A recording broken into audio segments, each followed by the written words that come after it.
The silence can be the loudest thing. I remember a time years ago after a difficult breakup. I would wake up in the middle of the night. The other side of the bed was cold and empty. It felt like a vast empty space right next to me. My heart would ache with a feeling so deep it felt like a part of me was missing.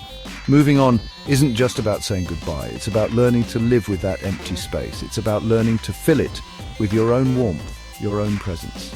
How do you learn to sleep alone again when you've shared your nights with someone for so long? It's a journey we all face in one way or another. That quiet house echoed with memories. Every corner held a ghost of a shared laugh or a quiet conversation. I'd walk into the kitchen to make my morning tea. I would almost expect to see him there, reading the newspaper. The absence was a constant reminder of what was lost. It's easy for people to say, just get over it, but a broken heart doesn't heal on a schedule.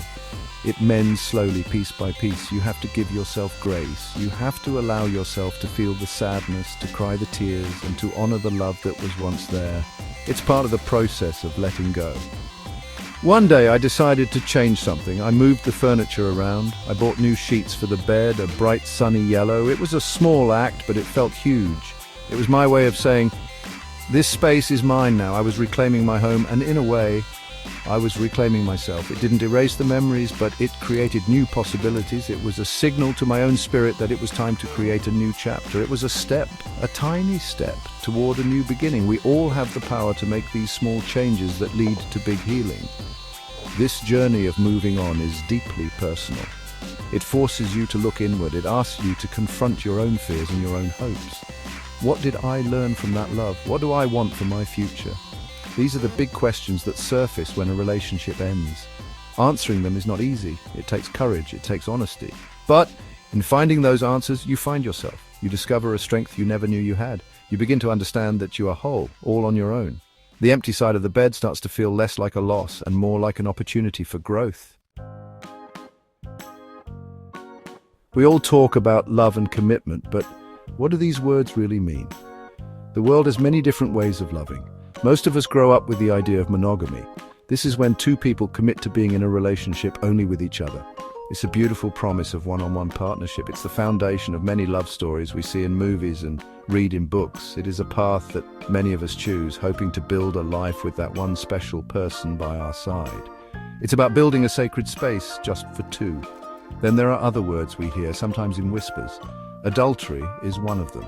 This happens when someone in a monogamous relationship is unfaithful. They step outside their commitment to be with another person. It's a betrayal of trust.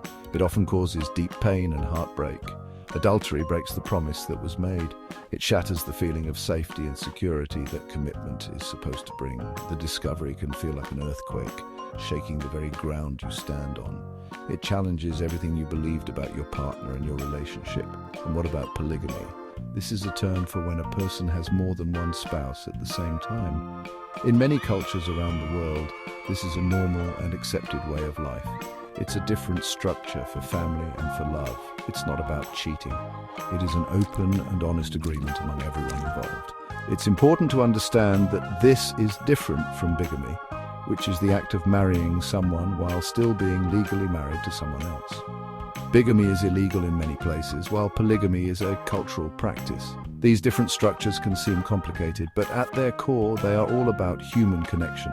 They are about how we choose to share our lives and our hearts. Monogamy, adultery, polygamy, they all force us to ask ourselves big questions. What does loyalty mean to me? What promises am I willing to make? And what promises do I expect in return? There are no easy answers.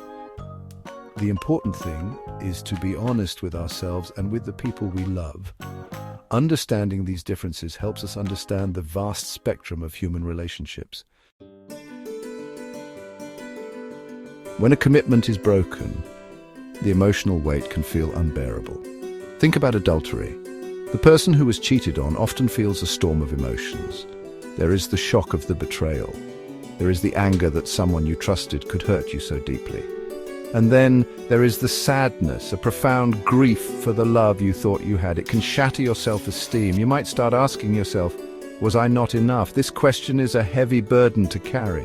The pain isn't just about the act itself, it's about the broken trust. For the person who was unfaithful, the feelings can also be complex. There might be guilt and shame. There might be confusion about their own desires and choices. Sometimes people step outside a relationship because they feel something is missing. They might feel lonely or unseen within their partnership. This doesn't excuse the betrayal, of course, but it helps us understand the human story behind the action. Why would someone risk everything they have? What deep unhappiness might have led them to that point? It's a painful situation for everyone involved. In a polygamous relationship, the emotional landscape is different. Here, the commitment is not exclusive to two people. The challenges are different.